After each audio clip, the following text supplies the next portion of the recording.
Well, hello and welcome to the newest Eryri podcast. I'm Catrin Glyn and I work for the Eryri National Park Authority as a project manager for the partnerships department within the authority, and I am responsible for coordinating Cynllun yr Wyddfa, which is a management plan dedicated to the mountain, and have previously worked with Emma, who's here, who's joined us today, and with Jacqui as well, but we haven't met before, have we, Jacqui? This is the first time. Yeah, so lovely to meet you, and Emma, it's lovely to have you here as well. Can you both explain your roles? Emma, you are here representing AdventureSmart, and Jacqui from the North Wales Mountain Rescue Association, but can you give a bit more detail about what you actually do within those organisations? Emma, do you want to start? I can go first, yeah, no problem. So I work for a social enterprise called Eryri, which works on projects related to outdoor recreation, sustainable tourism and conservation. But I've got a special interest in responsible recreation and behaviour change. So for the last nearly 10 years now, I've been joint lead on the AdventureSmart UK and Ireland strategy for outdoor safety, looking at how we get people to understand how to be prepared, and so that they can enjoy their day in the mountains or on the lakes and rivers and get more out of it, and hopefully at the same time reduce the number of avoidable incidents that our colleagues on mountain rescue have to deal with, and our colleagues at the RNLI.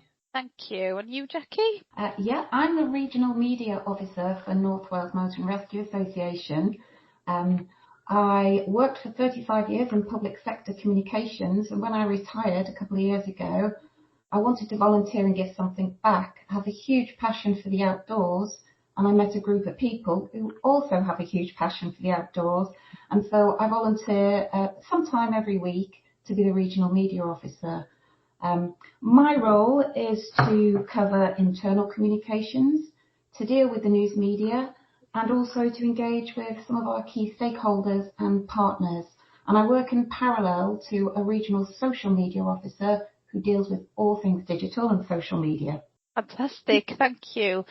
And this kind of podcast came about because we have previously worked together on, training sessions, and it was the second year, wasn't it, Emma, this year that we held them with support from Cyngor Gwynedd. So we held two sessions, one in the north of the park and one in the south, so in Plas Tân y Bwlch this year and in Bamouth, and we invited business owners, B&B owners, people who were outdoor providers, anybody really who was working, who works in Eryri and comes to contact with visitors to the area, who wanted a bit more information on how to communicate safety messages with their guests or customers.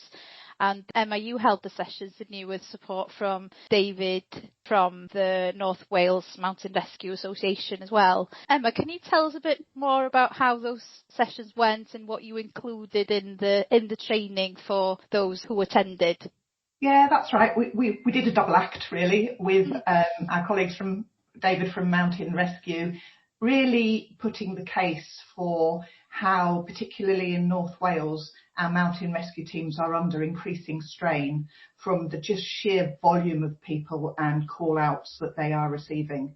The Llanberis and Dogwen mountain rescue teams are number 1 and 2 in terms of the busiest mountain rescue teams in the UK. And that is an unsustainable level of work that they are expected to do. And we have to remember that, they're all volunteers. AdventureSmart really is all about consistent, simple, clear messaging based on some very basic principles behind, do I have the knowledge and skills for the day? Do I know what the weather will be like? And do I have the right gear? And it doesn't matter what activity you're doing, whether you be paddling on the lake or at the coast or in the hills and mountains, those 3 questions are really, really relevant. And I think the idea behind the sessions was that we need people who are heading into the outdoors to have had as many conversations about how to prepare and be safe during their day as possible. And it really is, we can have as many signs up as you like, but actually it's those one-to-one conversations with somebody you trust, whether that be your waitress at breakfast in your B&B, or the person who checks you in, or that your holiday let owner that you see at the beginning. It's all about having those conversations, and it's not necessarily, we're not expecting businesses to give the detailed technical information. What we're wanting them to do is to prompt people to think about those questions and then signpost them to the sources of information. And we've got a number of sources of information that we can direct people to. Yeah, and what I found with the sessions, Emma, was that many of them were actually doing that already, but they just wanted confirmation that they were saying the right things and giving the right advice to people.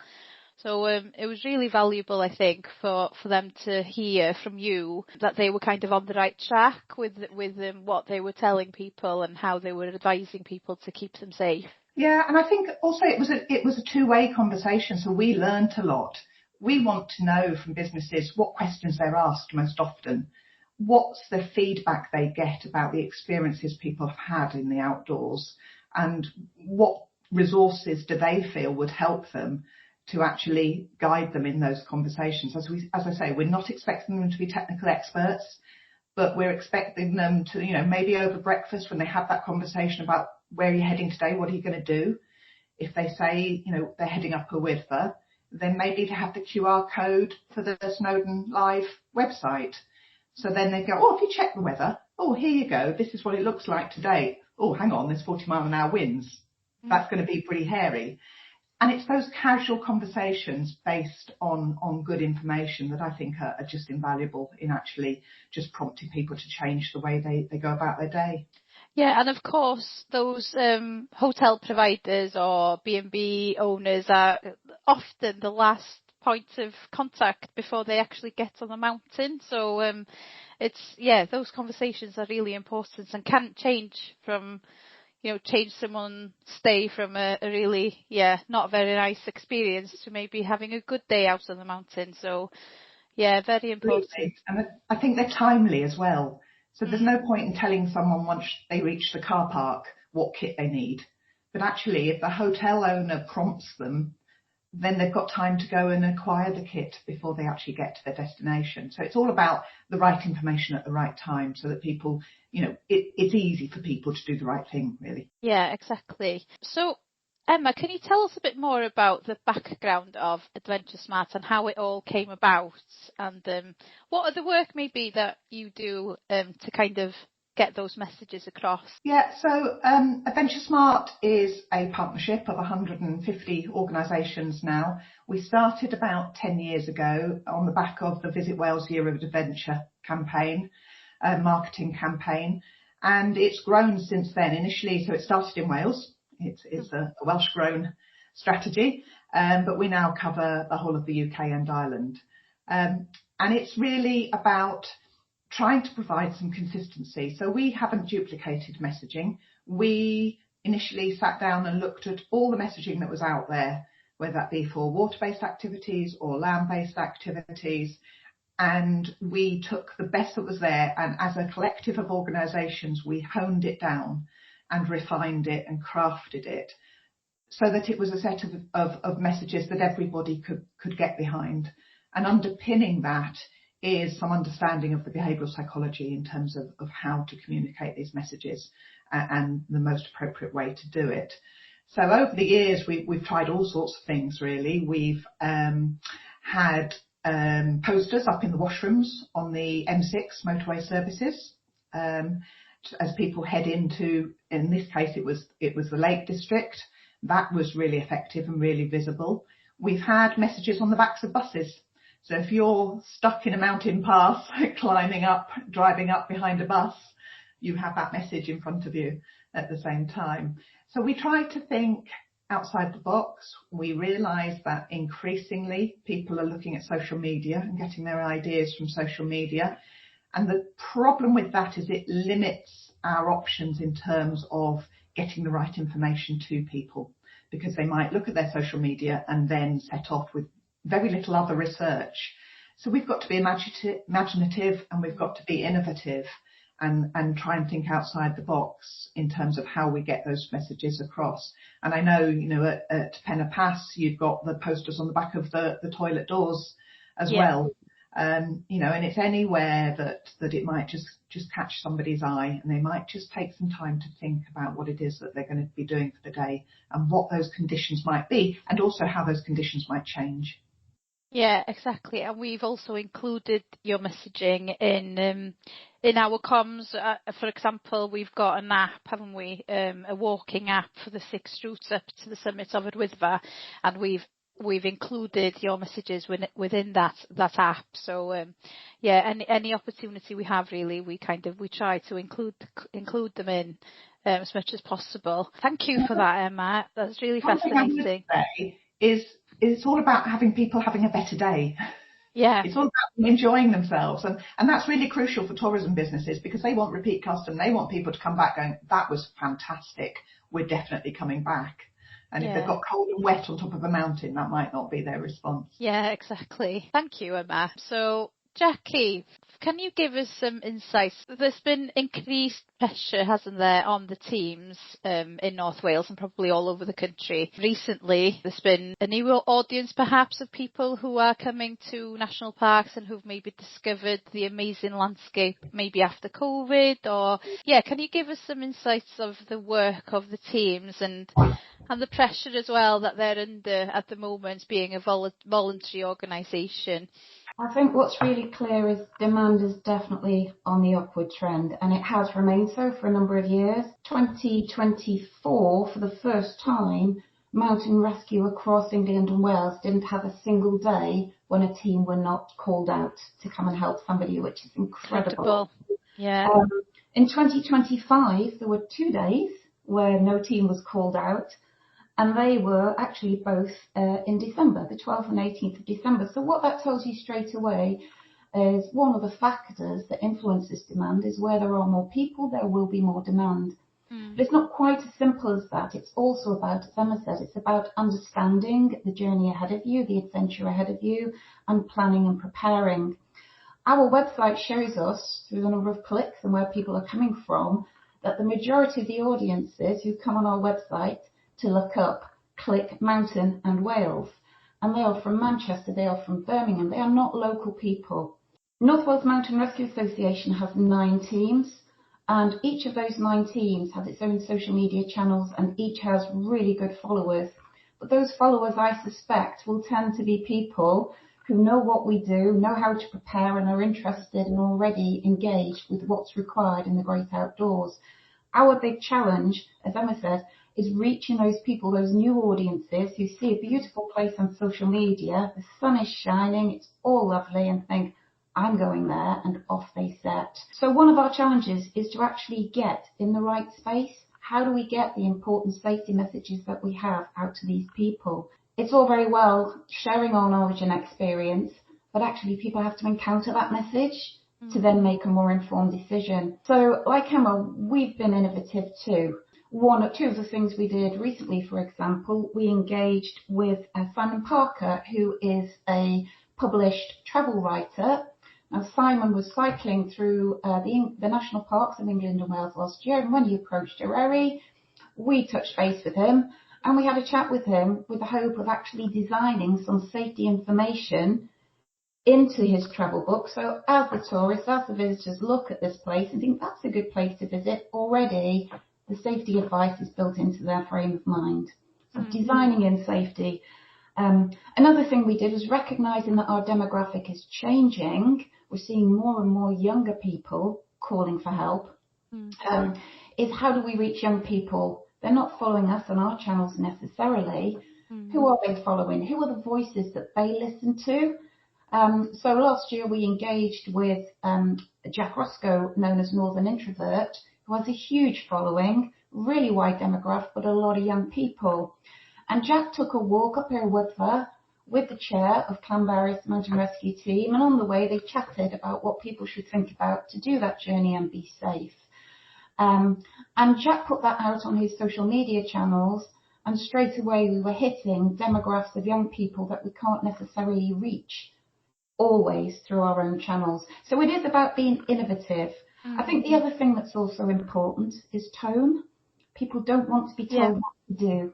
We're not here to be the angry parent. We're not here to blame people. We're here to share the knowledge and experience we have to help make people make more informed decisions.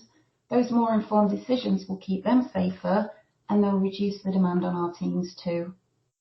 Yeah, exactly. And it's quite incredible, really, that the number of avoidable call-outs is so high, isn't it? And the fact that, if people just prepared a bit more, maybe put a bit more water in their bag or a bit more food, different clothing perhaps, just prepared for, well, all kind of weather, because it can change so quickly, can't it? Weather at the summit can be completely different to how it is down in Llanberis. Yeah, it can change, like you mentioned, Emma. It could change from a really bad day to a really good and nice experience on the mountain.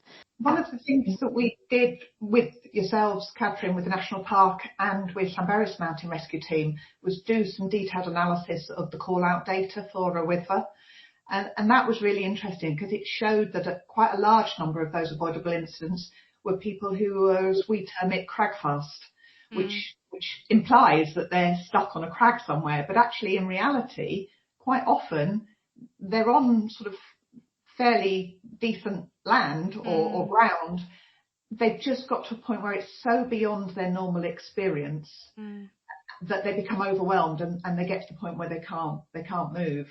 And they end up calling mountain rescue teams. So I think it's that sort of trying to get people to appreciate how different conditions will be from their normal realm of experience. Yeah, and I think it's often underestimated as well how technical and how hard it is to reach the summit. I think there's a conception that reaching the summit is quite accessible and easy perhaps, but it's definitely not. All paths are hard, strenuous paths. They've been graded as such by the National Park, so it's definitely not an easy undertaking. And I think some people perhaps underestimate the challenge. And of course, they underestimate their own experience and abilities. And I think if you're in a group, the sensible thing to do is research the route. How long will it take? Will the weather conditions differ along different sections of the route, depending how high or low it is? And you pack not just for the moment, you pack for contingency too. You've got to be ready for anything that could happen. But also, sometimes it's just common sense. One of our responders said to me recently, it's always got dark at night. Now, if your route is going to take you beyond daylight, you need a head torch. Yeah. It's as simple as that. And sometimes it is just a case of actually pausing and thinking, what will this journey need? What will this adventure need for me? And I think probably the most brave decision anybody can make is actually to turn back. Absolutely. If somebody in their group, has reached their limit, if the weather suddenly changes, whatever the reason, I think it's a brave and probably the toughest decision to say, okay, guys, that was our goal, but not today. It'll still be there next week. Let's turn back.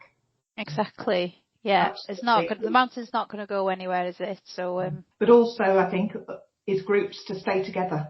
A number of times we hear of groups splitting up, and I think the AdventureSmart UK website has a lot of information around whether it's summer or winter, or whether you're on a river or at the coast. There's some really easy, simple to follow steps around how to make those good decisions, as Jacqui was talking about, and how to just think through what your day might bring and make sure that you're prepared for it. So the plan, check, pack message is one we use a lot.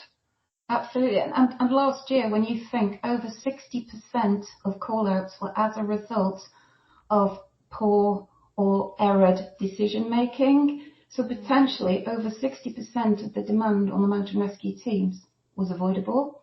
Now, there can be a combination of factors for a call-out. But for example, 16% of those errors were weather-based.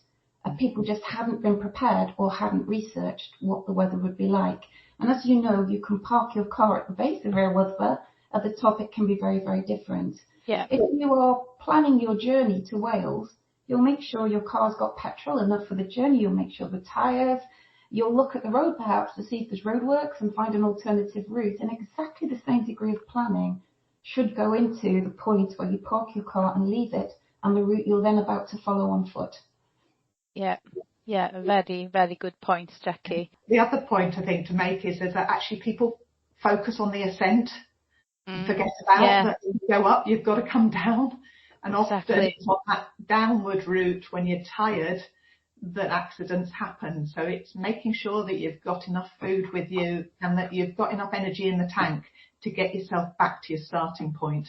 And if you get yourself halfway up, you have to remember that, you know, at that point, if you're already quite exhausted, you need to turn around, as Jacqui says, and make the brave decision of leaving the summit for another day. Yeah. I think it's also worth putting in the context that a beautiful place like Eryri National Park, Eryri attracts so many visitors every year, so many, and the majority of people do have a safe day out. They do get home safely. So it's really, really important to put that in context too. And I think the other thing that's worth mentioning is this is challenging terrain, as you said. It's rugged, it's unpredictable, it has moods, it can change suddenly. And that means that accidents will happen. They do happen. And if you need to call on somebody, if you need to call on mountain rescue, it's really, really important that you don't hesitate and that you do make that call. You call 999, you call the police and you ask for mountain rescue and we will come to you. Yeah, that's an important point. Thank you, Jacqui. And something else, maybe another misconception perhaps, is that some people think that the mountain rescue can be there straight away, but it takes hours. It can take hours, can't it, for the team to be deployed and then to get to the incident. So, you know, if something goes wrong, it can mean that you're out on the mountain for a very long time waiting for help as well. So, you know, making sure that you've got extra layers or waterproofs is essential, and enough food, not just for what you need, but extra food as well, just in case anything happens, because as you say, accidents can happen. And phone battery, really important, and especially in cold weather where your battery will run down quicker. So we always recommend, you know, fully charged mobile phone, but also fully charged power bank with you as well. It comes down to planning for contingency. Don't just plan for now, plan for contingency and be ready, because it could actually save you from serious harm. It could save you from serious injury. And you're absolutely right. If it's taken you 4 hours to get to the point where you need help, we don't beam ourselves up. It's not Star Trek. We have to follow the route, and it will probably take us a similar amount of time. Plus the fact, everybody in mountain rescue, every responder is a volunteer. They have to leave the family dinner. They have to leave the family day out. They have to leave work. We have some very considerate employers. They have to get to base. They have to kit up, and then they have to come to you. So you could be waiting a long time, and simple things like a flask of something warm to drink or something cold in extreme heat, layers of clothing, the right things to keep you safe could be the difference between a very long and uncomfortable and potentially dangerous wait and one that is less so. Yeah, absolutely. Well, thank you so much for all your advice and the information that you've shared with us. And thank you as well. We'd like to take the opportunity, Jacqui, to thank all the volunteers that they do amazing work in Eryri and all over North Wales. And yeah, we appreciate that so much. It's invaluable, really. And they unfortunately don't get the support perhaps that they deserve. It's all voluntary, isn't it? And they're under a huge amount of pressure, and a charity organisation as well, dependent on donations, for example. So yeah, it is. Everything is voluntary, and I think people often don't realise. We had somebody say to one of our teams once, after they'd gone out in the middle of the night in some very adverse weather, brought some people back to base, give them some warm clothing, warm drink. There's usually some sweets and chocolate going around to get the blood sugar level up.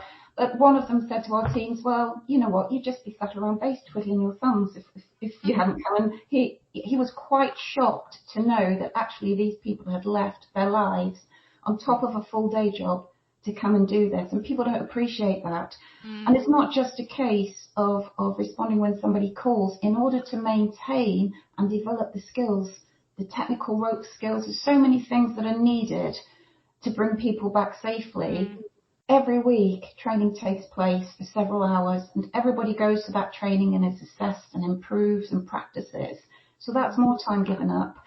And most of our funding comes from donations, from the generosity of our communities and the public and the people who share our passion for being outdoors.